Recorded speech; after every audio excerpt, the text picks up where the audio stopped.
Good afternoon, ladies and gentlemen. Welcome. My name's GBay99. I hope you guys are all having a wonderful day. Today, I wanted to release a video a bit about mechanics, talking about mechanics in League. Over the years, I've met and spoken with a number of League players that actually ended up accidentally handicapping themselves with regards to mechanics and just the setup that they had when playing League of Legends. Like, there was this one roommate I had in Seattle that just had a terrible setup with how he played the game. He played the game on a television that had, playing it on a TV rather than a monitor, you add like 1.5 seconds of delay before any ping delay or anything like that, making it really hard to last hit and position your character and do anything mechanically intensive. I also had this one guy who I played League with when I first got into the game in 2010 who was a clicker. Instead of using his abilities with his keybinds, like Q, W, E, and R, he would physically move the mouse down and click them. If he wanted to flash, he would move his cursor down to the F key, click it, and then click where he wanted to flash. Obviously not the best setup. There's actually a fair number of people out there that don't have the best setup or the most optimal setup with keybinds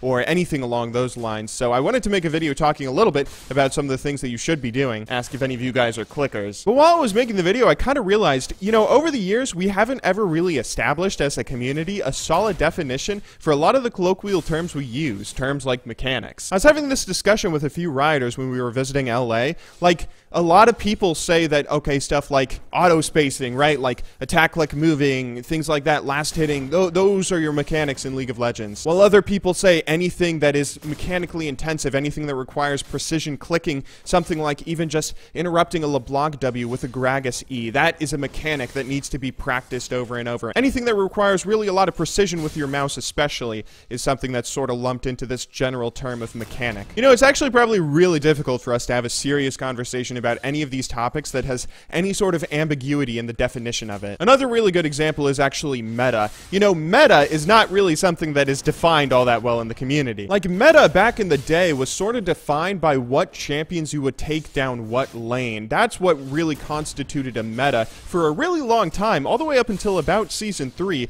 So for instance, in North America for a while, instead of running 80 carries in support's bottom lane, we would run 80 carries in a solo lane, and then we would run a bruiser in support bottom, and then the support would generally roam. In Europe, they had 2 AP carries in the solo lanes, generally running something like a Morgana, Kennen, or Vladimir top lane. Then there were bruisers, there were different types of champions you would run in the jungle. I mean, the meta back in the day was really defined by what types of characters you would take down what lanes. But nowadays, we don't have that anymore, do we? Nowadays, you actually see everyone pretty much running the same stuff, right? I mean, you generally see AP carries run mid lane and maybe assassins, but if one region is doing it, then generally every region's doing it. If one region is running bruisers and tanks in the top lane, then every region is running bruisers and tanks in the top lane. But the differences in the metas and the evolution in the meta comes from how the regions play those champions, how aggressive they are, how aggressive they go for early objectives or early towers or whatever. But you still have a bunch of old veterans of the game, people like me, that when they hear the word meta, they think, okay, what kinds of champions are going down those lanes?